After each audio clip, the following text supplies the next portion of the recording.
الحمد لله نحمده ونستعينه ونستغفره ونؤمن به ونتوكل عليه ونعوذ بالله من شرور أنفسنا ومن سيئات أعمالنا من يهده الله فلا مضل له ومن يضلل فلا هادي له وأشهد أن لا إله إلا الله وحده لا شريك له وأشهد أن محمدا عبده ورسوله أما بعد فإن خير الحديث كتاب الله وخير الهدي هدي محمد صلى الله عليه وسلم وشر الأمور محدثاتها وكل محدثة بدعة وكل بدعة ضلالة وكل ضلالة في النار. فقد قال الله سبحانه وتعالى في القرآن المجيد والفرقان الحميد: أعوذ بالله السميع العليم من الشيطان الرجيم. فليحذر الذين يخالفون عن أمره أن تصيبهم فتنة أو يصيبهم عذاب أليم.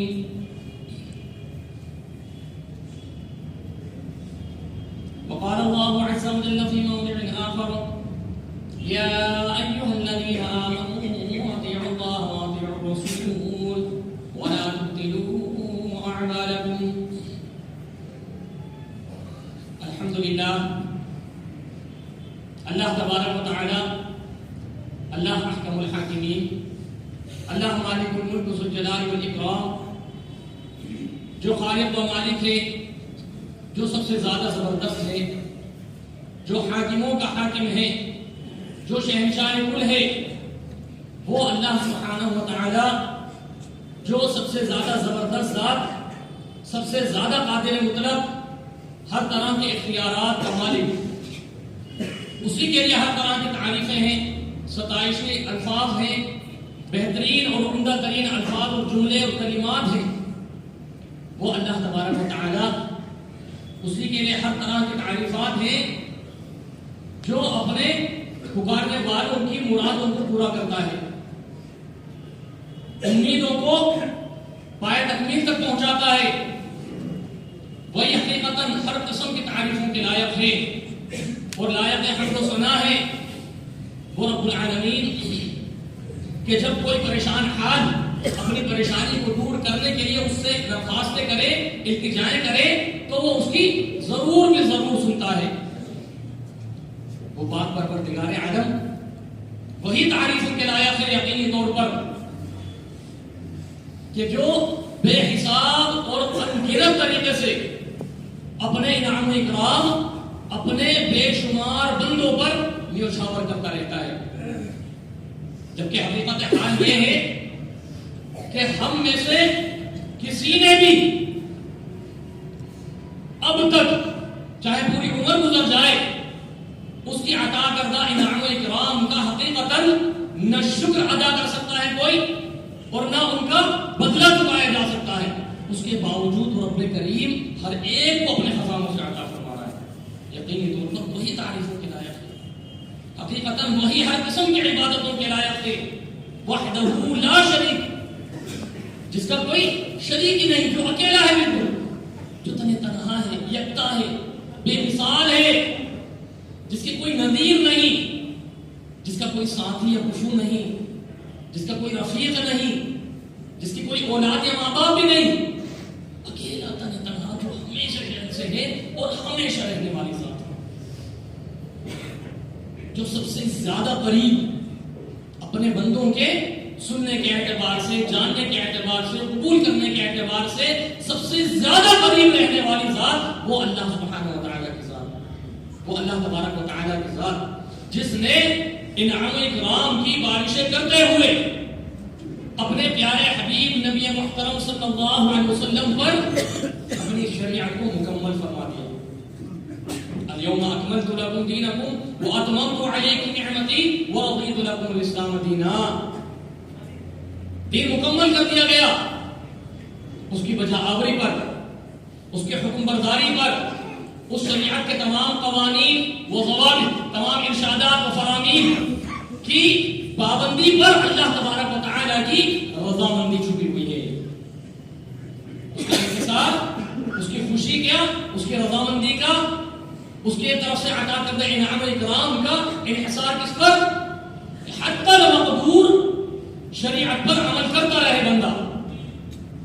ما نهيتكم عنه فاجتنبوه وما امرتكم به فافعلوا منه ما استطعتم. صحیح مسلم کی روایت. اللہ کے پیارے حبیب نبی کریم محمد رسول اللہ صلی اللہ علیہ وسلم کیا ارشاد فرمایا کہ جس کام سے میں نے تمہیں روک دیا نا اس سے رک جاؤ، جس بات سے منع کر دیا گیا اس سے باز آ جاؤ، اس کے قریب بھی نہ جاؤ، اور جس کے کرنے کا حکم دے دیا اس کو اپنی طاقت کے مطابق اور موافق کرتے رہو، اس پر عمل پیرا رہ جاؤ.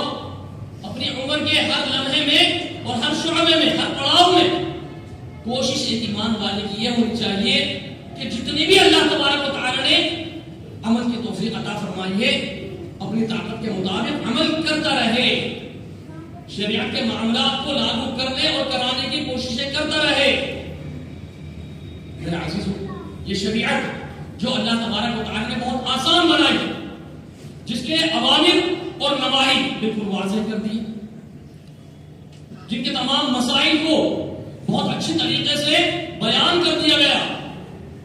قرآن مجید فرمان حمید کے اندر بھی اللہ تبارک و تعالی نے اور اس کے پیارے حبیب نبی کریم محمد رسول اللہ صلی اللہ علیہ وسلم نے بھی اپنے ارشادات و فرامین کے ذریعے سے قیامت تک آنے والے جن اور انسانوں کے لیے وہ تعلیم دے دی، وہ سکھا دیا، جس کو صحابہ کرام نے اخذ کیا، اس پر عمل پیرا ہوئے، اور پھر وہی سلسلہ آگے چلتا رہا محدثین تک، اور انہوں نے اس کو بحفاظت محفوظ کر لیا. جن میں سے اکثر محدثین ایسے ہیں کہ جنہوں نے بڑی جھان بڑک کر کے ان روایتوں کو اکٹھا کیا، ان کو جمع کیا، اور شک و شبے کی کوئی گنجائش باقی نہیں چھوڑی. اب ضرورت اس چیز کی ہے، اللہ کا بندہ ہونے کے ناطے اور امتی ہونے کا تقاضا یہ ہے کہ بس ان مستند ترین روایتوں کو اپنے اندر سمونے کی بندہ کوشش کرے، اور جس قدر بھی ہو سکے ان پر عمل پیرا ہوتا رہے. شیطانی وسوسوں سے، شیطانی ہتھکنڈوں سے، مکر و فریب سے اور جالوں سے اپنے ایمان کی، اپنے عقیدے کی، اپنے اعمال کی حفاظت کی رب تعالی سے التجا کرتا رہے، تاکہ اس کی طرف سے خاص توفیق ہو عمل کرنے کی بھی اور گناہوں سے بچنے کی بھی. توفیق الہی کے بغیر تو کچھ نہیں ہو سکتا. میرے عزیزو، آئے دن کے روزمرہ کے معاملات میں بہت سارے ایسے مسائل کھڑے ہوتے رہتے ہیں، آتے رہتے ہیں کہ جن میں بہت سارے لوگ تھوڑا سا تذبذب میں شامل ہو جاتے ہیں، کچھ شک و شبے میں مبتلا ہو جاتے ہیں، کچھ کو لا علمی کی بنا پر شیطان بہکا دیتا ہے، لیکن کچھ اس کی کوششیں کرتے ہیں، اس کی جستجو میں لگتے ہیں کہ بھئی اصل حقیقت معلوم کی جائے کہ مسئلہ کیسے ہے، یہ معاملہ کیسے ہے. تو پھر وہ سوالات کی شکل میں آتے ہیں. جیسا کہ میں نے اپنے گزشتہ جمعے کے خطبے میں بہت سارے سوالات کے جوابات دیے گئے تھے اور ان کی وضاحت کی گئی تھی، اور ان میں کچھ چند گنتی کے چند سوالات رہ گئے تھے اور اہم مسائل رہ گئے تھے کہ جن کی طرف آئندہ کے لیے روشنی ڈالنے کا وعدہ کیا گیا تھا. انشاءاللہ رب تعالیٰ کی طرف سے آج یہ توفیق نصیب ہوئی. اللہ رب العالمین سے التجا ہے کہ مولا کریم مجھے بھی اور آپ تمام کو بھی وہ صحیح بات کہنے کی، اس کو قبول کرنے کی اور اس پر ہمیشہ عمل پیرا رہنے کی توفیق عطا فرمائے. آمین یا رب العالمین. دیکھیں، رجب المرجب کا مہینہ چل رہا ہے، اس کے تعلق سے ایک سوال تھا کہ معراج کب ہوئی؟ اللہ کے نبی صلی اللہ علیہ وسلم کو معراج کب ہوئی اور 27ویں رجب کا روزہ کیا ہے، کیسا ہے اس کا رکھنا. تو پہلی چیز سمجھ لیجیے اچھی طریقے سے کہ معراج کب ہوئی، اس کے تعلق سے شریعت میں کوئی حتمی وضاحت نہیں ملتی. کسی مستند روایت سے اس کا مہینہ یا اس کی تاریخ نہیں ملتی. الگ الگ اقوال ملتے ہیں مورخین کے. تاریخ دان جس قدر بھی، چاہے وہ مستند ترین تاریخ دان ہو جو بہترین سندوں کے ساتھ روایتیں لے کر آئے ہیں، اس میں بھی الگ الگ باتیں ہمیں ملتی ہیں. کسی نے کہا کہ رجب کے مہینے میں ہوا، کسی نے ربیع الاول کا ذکر کیا، کسی نے صفر کا ذکر کیا، کسی نے محرم کا ذکر کیا، کسی نے رمضان مبارک کا ذکر کیا، کسی نے کہا کہ جس سال نبوت عطا ہوئی اس سال ہوا، کسی نے 10 سال کے بعد کہا، کسی نے 5 سال کے بعد کہا، کسی نے ہجرت سے 1 سال پہلے کہا، کسی نے ہجرت سے 16 سال پہلے کہا، یعنی الگ الگ. تو ایک تاریخ یا ایک مہینہ مقرر نہیں کیا جا سکتا، کیونکہ شریعت میں ہے ہی وہ چیز بات ہے. دوسری چیز 27 رجب کا روزہ، تو اس کے لیے ہم سمجھ لیں اچھے طریقے سے کہ رجب کے مہینے میں الگ سے خصوصیت کے ساتھ روزہ رکھنے سے اللہ کے نبی صلی اللہ علیہ وسلم نے منع فرمایا. سنن ابن ماجہ اور بہقی وغیرہ کی روایتیں الگ الگ، جن میں ہمیں صاف پتہ چلتا ہے کہ اللہ کے نبی صلی اللہ علیہ وسلم سے اگر ایک شخص نے دریافت کیا رجب کے روزوں کے تعلق سے تو اللہ کے نبی صلی اللہ علیہ وسلم نے منع فرما دیا. نہا رسول اللہ صلی اللہ علیہ وسلم عن صیام رجب، کہ رجب کے اندر روزے رکھنے سے منع فرما دیا. اور ایک اور شخص آیا تو اس سے پوچھا کہ این انتم فی شعبان، کہ شعبان میں تم کہاں رہو گے؟ اگلا مہینہ شعبان کا آ رہا ہے، اس میں رکھنا جتنے تم نے رکھنے روزے، لیکن رجب میں الگ اہتمام کے ساتھ نہیں رکھنے، اس کی اجازت ہی نہیں ہے شریعت کے اندر. ہاں اتنا ضرور ہے کہ کوئی شخص ہر مہینے کے پیچھے سے ہی ایام بیس کے روزے رکھتا ہوا آ رہا ہے، یعنی 13، 14، 15 تاریخ کے چاند کے حساب سے روزہ رکھتا ہوا آ رہا ہے تو وہ رجب میں بھی رکھے گا، کیونکہ اس کا معمول ہے. کوئی شخص پیر اور جمعرات کے روزے رکھتا ہوا آ رہا ہے سنت کے مطابق تو وہ اس مہینے میں بھی رکھے گا. کوئی شخص صوم داؤدی رکھتا ہوا آ رہا ہے کہ ایک دن کا روزہ رکھنا ہے، ایک دن چھوڑنا ہے، پھر ایک دن رکھنا ہے، پھر ایک دن چھوڑنا ہے، اس کو صوم داؤدی کہا جاتا ہے. اگر یہ رکھتا آ رہا ہے تو وہ بھی اپنے معمول کے مطابق رکھے گا.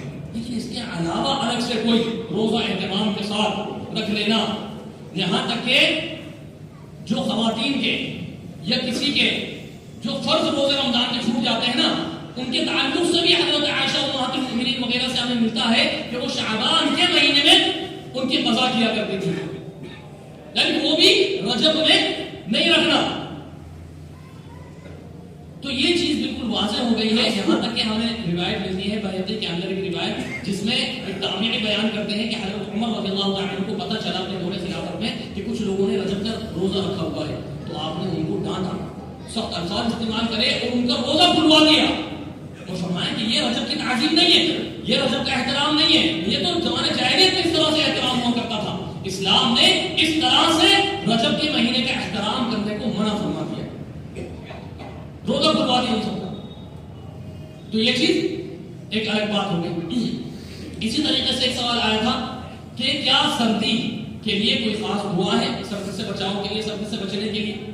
دیکھیں اللہ تبارک و تعالیٰ کے قانون ہے اور روایتیں بھی ہمیں صحیح ترین روایتیں بھی ملتی ہیں جس میں اللہ کے نبی صلی اللہ علیہ وسلم نے ارشاد فرمایا کہ جہنم نے اللہ تبارک و تعالیٰ سے شکایت کی تو اللہ تبارک و تعالیٰ نے اس کو سال میں 2 سانس لینے کی اجازت دی، یعنی ایک سانس لینا ہے اور ایک سانس باہر چھوڑنا ہے. تو اللہ کے نبی صلی اللہ علیہ وسلم فرماتے ہیں کہ جو سانس وہ باہر چھوڑتی ہے تو وہ گرمی کا احساس ہوتا ہے اور اندر لیتی ہے تو وہ سردی کا احساس ہوتا ہے. اسی طریقے سے بہقی کے اندر ایک روایت ہے جس میں ہمیں سردی سے بچنے کی اور گرمی سے بچنے کی دعا کا بھی پتہ چلتا ہے. حضرت ابو ہریرہ رضی اللہ عنہ بیان فرماتے ہیں اللہ کے نبی صلی اللہ علیہ وسلم نے فرمایا کہ جو شخص 3 مرتبہ سخت گرمیوں میں یا سخت سردیوں میں، الگ الگ تھوڑے سے الفاظ کے اختلاف کے ساتھ یہ دعا اس میں مذکور ہے اس روایت کے اندر کہ جو شخص سخت گرمی میں یہ دعا پڑھے لا الہ الا اللہ ما اشد حر هذا اليوم اللهم انی اعوذ بک من حر نار جہنم، کہ لا الہ الا اللہ ما اشد حر هذا اليوم، یہ گرمی کے لیے. اور سردی کے لیے کیا ہے؟ لا الہ الا اللہ ما اشد برد هذا اليوم، کہ اللہ تبارک و تعالیٰ کے علاوہ کوئی بھی عبادت کے لائق نہیں ہے. آج کس قدر ٹھنڈ ہے، آج کس قدر ٹھنڈ ہے. اللہم اجرنی من برد زمہریر جہنم، اے اللہ میں جہنم کے ٹھنڈک والے حصے، زمہریر کے ٹھنڈک سے میں تیری پناہ مانگتا ہوں. لا الہ الا اللہ ما اشد برد هذا اليوم اللہم اجرنی من برد زمہریر جہنم. تو اللہ کے نبی صلی اللہ علیہ وسلم ارشاد فرماتے ہیں کہ جو بندہ، جو شخص 3 مرتبہ اس دعا کو پڑھ لیتا ہے نا تو جہنم کہتی ہے جہنم اس چیز کو درخواست کرتی ہے اللہ تبارک و تعالیٰ سے کہ مولا تیرے ایک بندے نے مجھ سے پناہ مانگی ہے، میرے گرم حصے سے یا میرے ٹھنڈے حصے سے پناہ مانگی ہے، مولا تو اس کو پناہ عطا فرما دے. تو اللہ تبارک و تعالیٰ فرماتا ہے میں نے اس کو پناہ عطا فرما دوں. تو یہ سردی سے بچاؤ کی دعا ہے. اسی طریقے سے ایک سوال یہ بھی آیا تھا کہ امام خطبے دے رہا ہے، منبر پر چڑھا ہوا ہے، خطبہ جمعہ ہو رہا ہے، اب اس سے بات کرنا، اس سے کلام کر لینا، یعنی مقتدیوں میں سے حاضرین میں سے کوئی شخص اس سے کوئی بات کر سکتا ہے، کوئی کلام کر سکتا ہے، تو ہاں بالکل جائز درست ہے اور ثابت بھی ہے.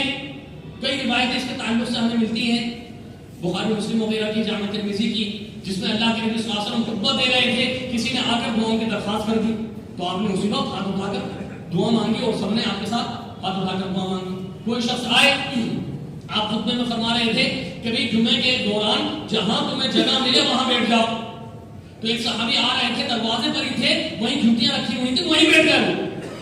جیسے اللہ کے نبی کا یہ حکم سنو نا، فوراً جہاں کو جگہ ملی یعنی جھوٹیوں کے پاس وہیں بیٹھ گئے، اسی وقت بیٹھ گئے.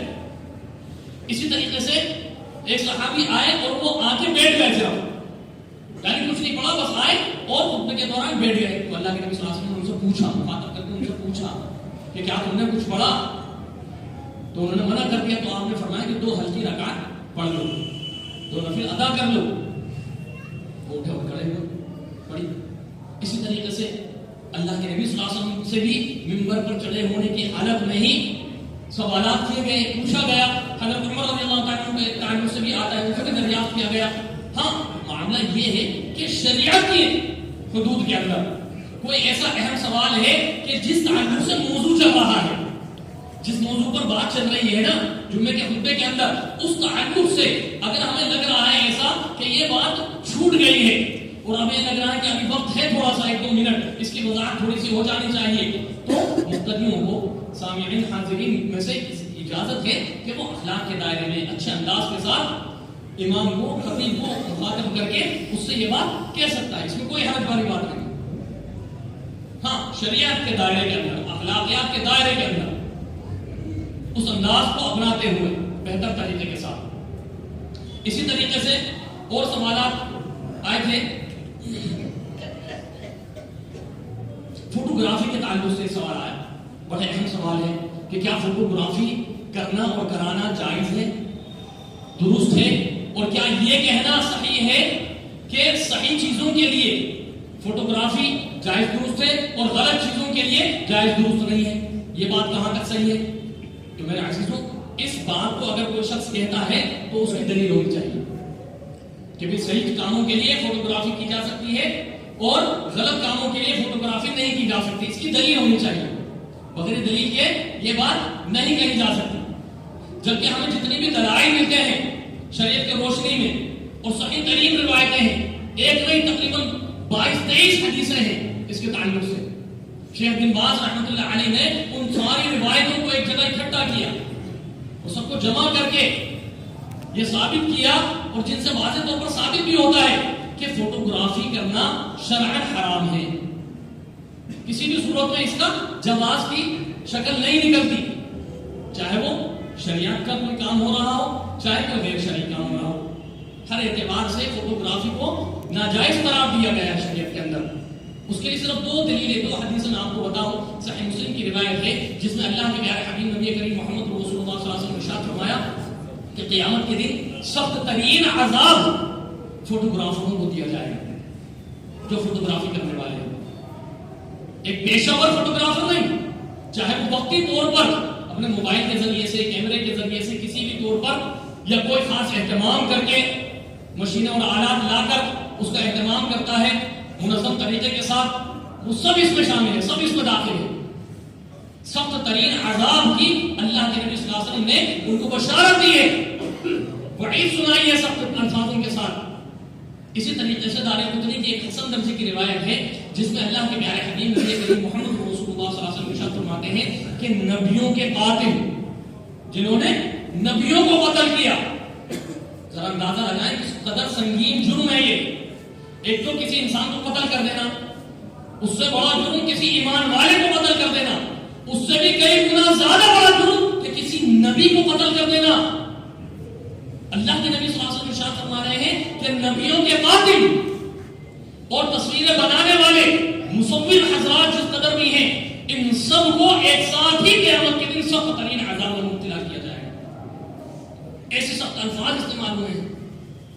تو میرے عزیزوں، یہ چیز جو مطلقاً حرام ہے کسی صورت میں جائز نہیں ہو سکتی. ایک دلیل پیش کی جاتی ہے اس کی شکل میں، حالانکہ وہ دلیل بھی کسی طرح سے فٹ نہیں ہوتی، کہ حجت الوداع کے موقع پر اللہ کے نبی صلی اللہ علیہ وسلم نے یہ حکم دیا تھا کہ بھئی میری بات تم لوگ تک پہنچ گئی ہے، اب جو غیر حاضر ہیں ان تک یہ بات پہنچا دینا. تو اس کی کیا یہی ایک شکل رہ گئی ہے؟ اس کی تو بہت ساری شکلیں ہیں. کتابوں کی شکل میں پہنچایا جائے، آڈیو ریکارڈ کر کے پہنچایا جائے. بات پہنچانا مقصد ہے نا، بات پہنچانا مقصد ہے. اور اس صورت کو بھی اس وقت اختیار کیا جاتا جب کہیں نہ کہیں شریعت کے اندر اس کی اجازت یا اس کا جواز کی کوئی شکل نکل رہی ہوتی، لیکن کسی بھی صورت میں نکلتی نہیں. تو کام کرنا ہے، دعوت کا کام کرنا ہے، لوگوں تک پہنچانی ہے وہ بات اللہ کے نبی صلی اللہ علیہ وسلم کی جو آپ نے حکم دیا حجت الوداع کے موقع پر، لیکن شریعت کے دائرے کے اندر رہ کر. تو یہ جو ایک شک نکالنے کی کوشش کی جاتی ہے نا، یہ بھی بے بنیاد ہے. یہ دلیل بھی بے بنیاد ہے کہ یہاں سے جواب نکلتا ہے فوٹوگرافی کرنے کا. نہیں، اللہ تبارک و تعالی ہم سب کو صحیح معنوں میں قرآن اور حدیث پر عمل پیرا رہنے کی توفیق عطا فرمائے. لیکن اللہ تبارک و تعالی نے 18ویں پارے میں کیا ارشاد فرمایا کہ فَلْيَحْذَرِ الَّذِينَ يُخَالِفُونَ عَنْ أَمْرِهِ أَن تُصِيبَهُمْ فِتْنَةٌ أَوْ يُصِيبَهُمْ عَذَابٌ أَلِيمٌ. لوگوں کو ڈر جانا چاہیے کہ نبی محترم صلی اللہ علیہ وسلم کی نافرمانی کرنے پر کہیں ان پر عذاب نہ ٹوٹ جائے اللہ تبارک و تعالی کی طرف سے. اس چیز سے ڈرنا چاہیے. یہ شیطانی وسوسے ہوتے ہیں کہ طرح طرح کے ہیلے بہانے، طرح طرح کے وسوسے میں داخل کر کے وہ ایک ایمان والے کو، عقیدے کو خراب کرنے کی کوشش کرتا ہے. مسلم کے حاکم کی روایت جس میں اللہ کے نبی صلی اللہ علیہ وسلم نے ارشاد فرمایا کہ دیکھو شیطان اب اس چیز سے ڈرتا ہے کہ تمہیں کھلا کھلا شرک میں مبتلا کرے. ہاں یہ ہے کہ وہ اب تمہیں معمولی محسوس ہونے والے گناہوں میں ملوث کر کے تمہیں جہنم تک پہنچا دے گا، جنہیں تم معمولی تصور کرو گے، جنہیں کوئی احساس کی نظر سے نہیں دیکھو گے، جس کے طرف کوئی خاص توجہ نہیں ہوگی کہ ہاں یہ بھی کوئی بہت بڑا گناہ ہو سکتا ہے. وہ عام طور پر اس قدر عائد ہو چکی ہوتی ہیں وہ باتیں کہ انہیں ان کی سنگینی اور ان کے کرنے کا جرم کس قدر مہلک ہے اس کا اندازہ نہیں ہو پاتا ہے. اور وہیں شیطان ہمیں منچک کر لے جاتا ہے اور رفتہ رفتہ وہ جہنم کا ایندھن بنا دیتا ہے. ہمیں پتہ ہی نہیں چلتا. تو پھر اس کا حل کیا بتایا؟ الدین قد ترکت فیکم ما ان اعتصمتم به. دیکھو میں تمہارے درمیان دو چیزیں چھوڑ کر جا رہا ہوں، ان دونوں کو مضبوطی کے ساتھ پکڑ لینا. فلن تضلوا ابدا، کبھی بھی تم ہرگز گمراہ نہیں ہوگے. یعنی شیطان تمہیں اچک کر نہیں لے جا پائے گا. کتاب اللہ و سنت نبی، اللہ تبارک و تعالی کی کتاب قرآن مجید فرمان حمید اور نبی محترم صلی اللہ علیہ وسلم کے سنتیں، آپ کا طریقہ، آپ کے ارشادات، آپ کے فرامین، آپ کے جو قانون و ضوابط جو آپ نے ایک لاہی عمل زندگی کے جینے کا سکھایا، ڈھنگ بتایا، تعلیم دی، اس کو مضبوطی کے ساتھ پکڑ لو اور اپنی طاقت بھر اس پر عمل پیرا ہوتے رہو، انشاءاللہ بیڑا پار ہے. تو اس کے یہ بڑی اہم باتیں ہیں. اسی طریقے سے ایک یہ معاملہ آیا کہ کیا فرض نماز میں قرآنی آیات کا جواب صرف امام دے یا مقتدیوں پر بھی ضروری ہے؟ تو پہلی چیز تو ہم یہ سمجھ لیں کہ مخصوص جو آیتیں ہیں نا ان کا جواب دینا اللہ کے نبی صلی اللہ علیہ وسلم سے بھی ثابت ہے اور صحیح روایتیں، بہت ساری روایتیں اس کے تعلق سے. اور جن احادیث کے اندر یا جن روایتوں کے اندر کچھ سندن تھوڑا سا ضعف ملتا ہے وہ ان صحیح ترین روایتوں کے ساتھ مل کر ان کو تقویت حاصل ہو جاتی ہے. اور محدثین کا یہ اصول ہے جس کی بنا پر وہ جن میں کلام ہوا ہے وہ بھی قابل عمل بن جاتی ہے. کیوں؟ کیونکہ ان کی سپورٹ میں صحیح ترین روایتیں مل رہی ہیں جن کو محدثین نے صحیح قرار دیا. اور علماء متقدمین ہی میں نہیں بلکہ علماء متاخرین نے بھی بہت ساری روایتوں کو اس تعلق سے صحیح قرار دیا ہے. تو اس کی دلیلیں بہت ساری ہیں لیکن باتیں اور بھی ہیں. تو بہت ہی مختصر طور پر بہت ہی مختصر طور پر میں اس کی وضاحت کروں بہت ہی کم وقت میں انشاءاللہ. کہ دیکھیں پہلی بات یہ ہے کہ قرآن فہمی جو اللہ تبارک و تعالیٰ نے ایک مقرر کیا ہے، اس قرآن فہمی کا تقاضا بھی یہی ہے کہ انسان دل جمعی کے ساتھ تلاوت کو سنے، تلاوت کرے، چاہے نماز میں ہو یا غیر نماز میں ہو، کسی بھی حالت میں ہو، اور اس پر غور و فکر کرنے کی کوشش کرے، اس کے مطابق جہاں اس کا جواب دینے کی، جہاں اس کے جواب میں کچھ کلمات کہنے کی ضرورت پیش آتی ہے وہاں کلمات کہیں. اب وہ کلمات کیا کہے جائیں گے اس کے لیے ہم شریعت کو دیکھتے ہیں تو ہمیں اس کے تعلق سے بہت سارے ایسے الفاظ ملتے ہیں جو جواب میں کہے گئے. اور سوال پیدا ہوتا ہے کہ کیا صرف پڑھنے والا کہے، کیا صرف امام کہے، یا سننے والا بھی مقتدی بھی کہے؟ اس کے جواب میں جامع ترمذی، مسند بزار، مسند احمد وغیرہ کی ایسی روایت ہے جو جابر بن عبداللہ رضی اللہ عنہ سے اور حضرت عبداللہ بن عمر رضی اللہ عنہ سے مروی ہے، جس کو بہت سارے محدثین نے صحیح قرار دیا، اور صحیح الجامع کے اندر علامہ البانی رحمۃ اللہ علیہ نے بھی حسن اور صحیح قرار دیا اس کو. حدیث کیا ہے کہ اللہ کے پیارے حبیب نبی کریم محمد رسول اللہ صلی اللہ علیہ وسلم نے صحابہ کرام کے پاس تشریف لا کر ایک مرتبہ سورہ الرحمن کی تلاوت فرمائی تو صحابہ کرام خاموشی کے ساتھ سنتے چلے گئے.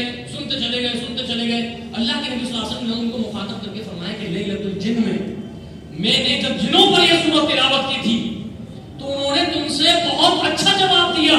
جب میں فبأي آلاء ربكما تكذبان پر پہنچتا تو وہ جواب دیتے کہ لا بشيء من نعمك ربنا نكذب فلك الحمد. اس سے کیا پتہ چل رہا ہے کہ سننے والا جواب دے گا. دوسری ایک بات کیا پتہ چل رہی ہے کہ تھوڑی آواز کے ساتھ جواب دے گا. ہاں بہت زیادہ شور کرتے ہوئے، چیختے چلاتے ہوئے، وہ غلط ہے. درمیانہ رویہ اختیار کرنے کا ہی شریعت میں حکم ہے ہر معاملے میں، کہ نہ بہت زیادہ چیخنا چلانا ہے، نہ اتنی خاموشی کے ساتھ دل میں پڑھنا ہے کہ پتہ ہی نہ چلے. کم سے کم اتنی آواز ہو کہ آس پاس والے دو چار لوگوں کو پتہ چل جائے، اسی میں انشاءاللہ مسجد بن جاتی ہے. تو افراط اور تفریط یہ اللہ تعالیٰ کو پسند نہیں ہے.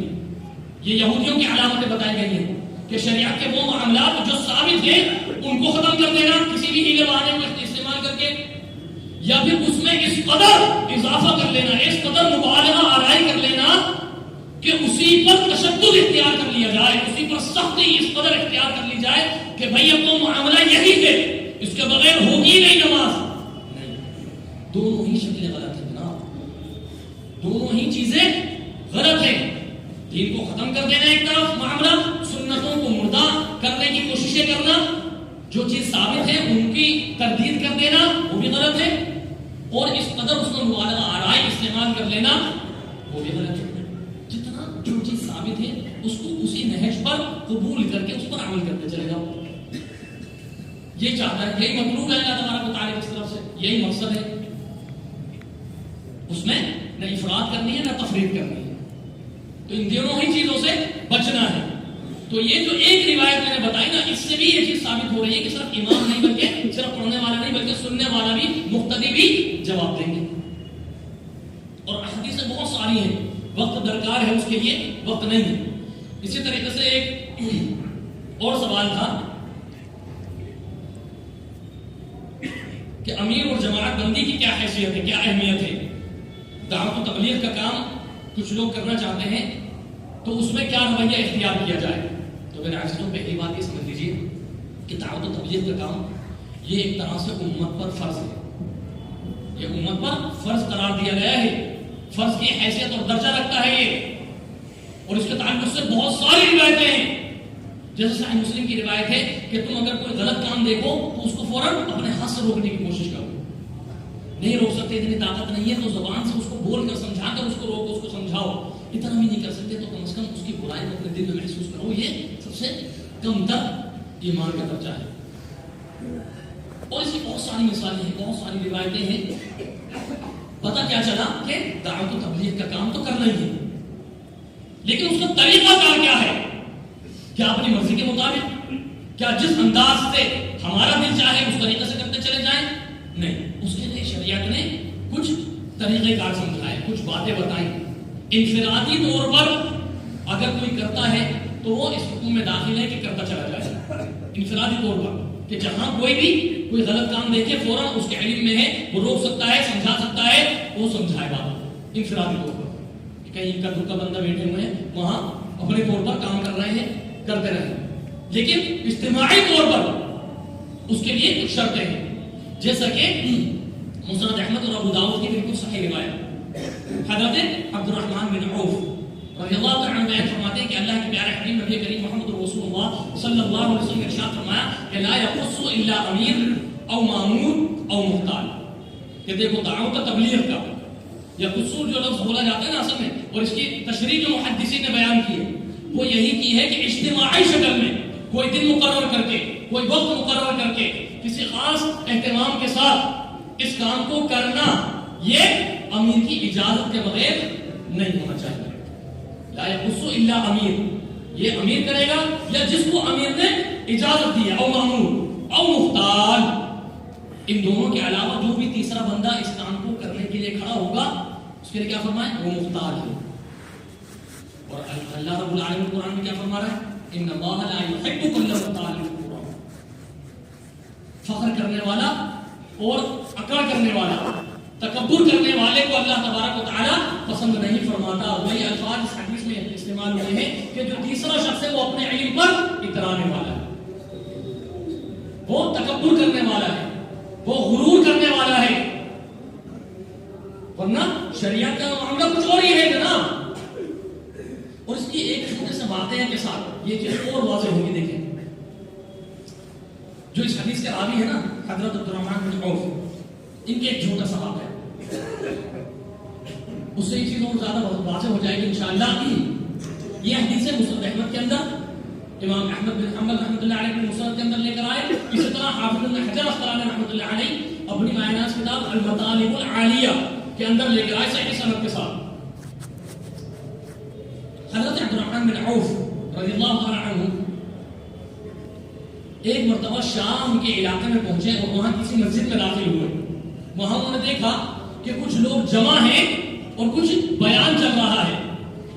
لوگ اکٹھا ہوئے ہیں، بیٹھے ہوئے ہیں اور کچھ بیان، کوئی تقریر کا سلسلہ جاری ہے، چل رہا ہے. تو حضرت عبد الرحمن بن عوف نے لوگوں سے پوچھا بھی کیا ہو رہا ہے یہاں پر، لوگ کیوں جمع ہیں، کیا معاملہ ہے؟ لوگوں نے بتایا کہ صحابی رسول حضرت ابی بن کعب رضی اللہ تعالی عنہ، ان کا الگ ہی مقام تھا. حضرت عمر رضی اللہ تعالی عنہ نے ان کو 8 رکعت تراویح کے لیے مقرر فرمایا تھا خصوصیت کے ساتھ حکم دے کر.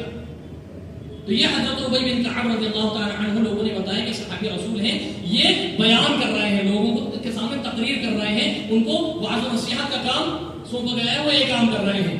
لوگوں نے ان کو کھڑا کیا ہے. حضرت عبد الرحمن بن عوف رضی اللہ تعالی عنہ بیان فرماتے ہیں، کہتے ہیں کہ ان کے لیے خرابی ہو، کیا ان کو یہ حدیث نہیں معلوم کہ لا يقص الا امیر او مامور او مختار، کہ وعظ و نصیحت کا ذمہ داری امیر پر ہے یا جس کو امیر اجازت دے. تیسرا شخص تکبر کرنے والا ہے. کیا ان کو یہ روایت نہیں معلوم؟ حضرت ابی بن کعب رضی اللہ تعالی عنہ کو جیسے ہی یہ بات پتہ چلی وہی انہوں نے اپنے اس بیان کو روک دیا، ختم کر کے وہیں پر اپنی تقریر سے باز آ گئے اور تقریریں اور بیانات وغیرہ کرنا چھوڑ دیا بالکل. اس وقت تک جب تک حضرت امیر معاویہ رضی اللہ تعالی عنہ کو جب شام کا گورنر اور امیر بنا کر بھیجا گیا تو انہوں نے لوگوں کو اپنی ذمہ داریاں دی. تو حضرت ابی بن کعب کو خطبے دینے کی، وعظ و نصیحت کرنے کی، تقریریں کرنے کی، بیانات کرنے کی اجازت دی. تب انہوں نے پھر یہ کام شروع کیا، اس سے پہلے شروع نہیں کیا انہوں نے. اسی طریقے سے مشہور تابعین ہیں، بڑے ماہراز تابعین ہیں، امام ابن سیرین رحمۃ اللہ علیہ معبرین میں سے ہیں، چوٹی کے معبرین. معبرین مطلب جو خوابوں کی بہترین تعبیر دینے والے ہوتے ہیں. اور ان کی ایک مثال ہو کس طرح سے کتنے بہترین اللہ تبارک و تعالیٰ نے ان کو تعبیر کا علم عطا فرمایا تھا. لوگوں میں سے، امت میں سے کہ ایک شخص آیا اور اس نے حضرت امام ابن سیرین سے دریافت کیا کہ میں نے خواب میں دیکھا ہے کہ میرے آگے انڈے رکھے ہوئے ہیں اور میں ان میں سے زردیوں کو چھوڑ رہا ہوں اور اوپر کی سفیدی کھاتا جا رہا ہوں. بھلے ہوئے انڈے ہیں میں اس میں سے سفیدی کھا رہا ہوں اور زردیوں کو چھوڑ کر چلا جا رہا ہوں. تو اس کا جواب دینے سے پہلے امام ابن سیرین نے سرکاری عملے کو بلایا, شرطاؤں کو بلایا, پولیس والوں کو بلایا اور اس کو کہا کہ یہ کفن چور ہے, اس کو گرفتار کر کے لے. یہ کون ہے؟ یہ کفن چور ہے. جب اس کی تحقیقات کی گئی نا تو واقعی وہ کفن چور نکلا. یہ علم ان کو دیا گیا تھا اللہ تبارک و تعالیٰ کی طرف سے. تو یہ امام ابن سیرین کو جب لوگوں نے درخواست کی کہ آپ اہل علم ہیں, آپ بیانات کیا کیجئے, ہمیں سمجھایا کیجئے, کھڑے ہو کر ہمیں وعظ و نصیحت کیا کیجئے, تو انہوں نے بھی یہی حدیث پڑھی, یہی تلاوت کی کہ دیکھو میں نہ امیر ہوں, نہ مجھے امیر نے اس کام پر معمور کیا ہے, ذمہ داری دی ہے. اور تیسرا بندہ یعنی تکبر کرنے والا, اترانے والا, گھمنڈ کرنے والا, وہ میں کرنا چاہتا ہوں. کیوں؟ کیونکہ میری دنیا اور آخرت برباد ہو جائے گی. ان کو معلوم تھا کہ من اطاعنی فقد اطاع اللہ ومن عصانی فقد عصى اللہ ومن يطع الامیر فقد اطاعنی ومن يعص الامیر فقد عصانی. صحیح مسلم, بخاری مسلم کی روایت ہے. اللہ کے نبی صلی اللہ علیہ وسلم ارشاد فرما رہے ہیں کہ جس نے میری اطاعت کی اس نے حقیقت میں اللہ تبارک و تعالیٰ کی اطاعت کی. جس نے میری نافرمانی کی اس نے حقیقت اللہ تبارک و تعالیٰ کی نافرمانی کی.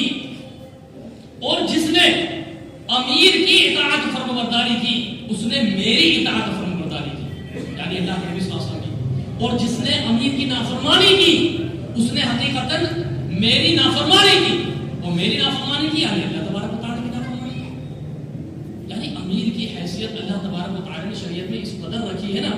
یہ تینوں سوالات ایک دوسرے کے ساتھ جڑے ہوئے ہیں. اصل میں اس قدر اہمیت کا معاملہ ہے یہ کہ صحیح مسلم کی ایک حدیث ہے, علیک السمع والطاعہ فإن عسرک او یسرک او منشطک او مکرہک او اسرت علیک, کہ دیکھو تم پر لازم ہے کہ امیر کی اطاعت اور فرمانبرداری کرتے رہو, خوشی میں, ناخوشی میں, رنج و غم میں, دکھ اور تکلیف میں. اور اس حالت میں بھی کہ اگرچہ امیر تمہارا حق کسی اور کو دے دے جو تم سے کم حقدار تھا اور اس کو تم پر مقدم کر دیا جائے, تو بھی صبر اور شکر کے ساتھ اللہ اس کی اطاعت اور فرمانبرداری کرتے رہنا. اس حال میں اپنی زندگی کو گزار لینا. کس قدر ہی فتنے پیدا ہو جائیں, کتنے ہی معاملہ خراب ہوتے چلے جائیں, لیکن جماعت کو اور اپنے امیر کو نہیں چھوڑنا. یہ میں نہیں کہہ رہا, صحیح مسلم کی روایت ہے اور حضرت حذیفہ بن یمان رضی اللہ تعالیٰ عنہ کی, جس میں اللہ کے نبی صلی اللہ علیہ وسلم ارشاد فرماتے ہیں فتنوں کا ایک لمبا دور, لمبی حدیث ہے, طویل ہے, اس کے تعلق سے ذکر ہوتا گیا. تو آخر میں حضرت حذیفہ بن یمان رضی اللہ تعالیٰ عنہ بیان فرمایا, پوچھا دریافت کیا کہ اگر میں ایسا زمانہ پاؤں تو کیا کروں, مجھے کیا کرنا, کیا آپ حکم دیتے ہیں؟ تو اللہ کے نبی صلی اللہ علیہ وسلم نے کیا فرمایا, ان کے ایمان والوں کی جماعت کے ساتھ جڑے رہنا اور ان کے امیر کے ساتھ چھٹے رہنا, ان کی نافرمانی نہ کرنا. اور پھر انہوں نے پوچھا کہ اگر جماعت نہ ہو, ایمان والوں کی جماعت نہ ہو, کوئی امیر نہ ہو ان کا, تو کیا کروں میں؟ تو فرمایا کہ تم جنگلوں میں, بیابانوں میں نکل جانا, اور اگرچہ وہاں تمہیں پہنچ کر نکل کر پیڑ پودے لکڑیاں کھا کر زندگی کو گزارنی پڑ جائے, اور اسی حال میں اگرچہ تمہیں موت آ جائے, لیکن جماعت کو اور امیر کو نہ چھوڑنا.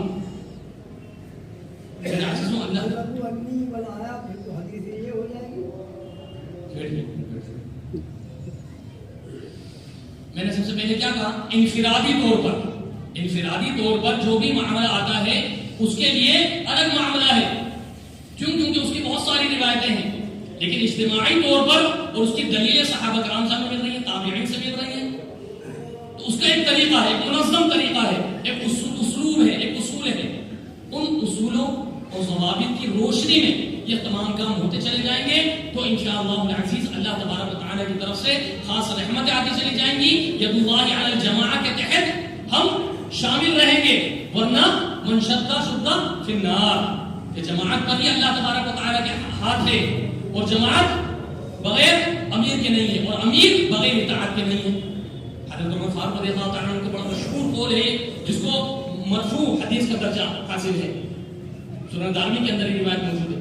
تو میرے عزیزوں, یہ ساری چیزیں اور اس طرح کے جس قدر بھی مسائل آتے ہیں نا, حاصل کلام یہ کہ دین کے اندر مکمل اور پورے داخل ہو جاؤ, پورا داخل ہو جاؤ مکمل. دین کے اندر، شریعت کے اندر. ایسا نہ ہو کہ ہم نے اپنی مرضی کا تو اختیار کر لیا اور اپنی مرضی کا جو ہمیں موافق نہ ہو اس کو ہم نے چھوڑ دیا. نہیں، اس کی شریعت میں اجازت نہیں ہے. یہ یہودی و نصارہ کی نشانیاں اور علامتیں بتائی گئی ہیں. اللہ تبارک و تعالیٰ ہم سب پر رحم فرمائے اور ہماری مکمل طریقے سے اصلاح فرما دے. بار الہ شریعت کے تمام اصول و ضوابط پر منہج سلف کے مطابق ہم سب کو عمل پیرا رہنے کی توفیق عطا فرما دے. جماعت بندی اور اتفاق اور اتحاد کے ساتھ ہم میں سے ہر ایک کو تمام کاموں کو سر انجام دینے کی توفیق عطا فرما دے. آمین یا رب العالمین. اقول قولی ھذا استغفر اللہ لي ولکم ولسائر المؤمنین واستغفروه.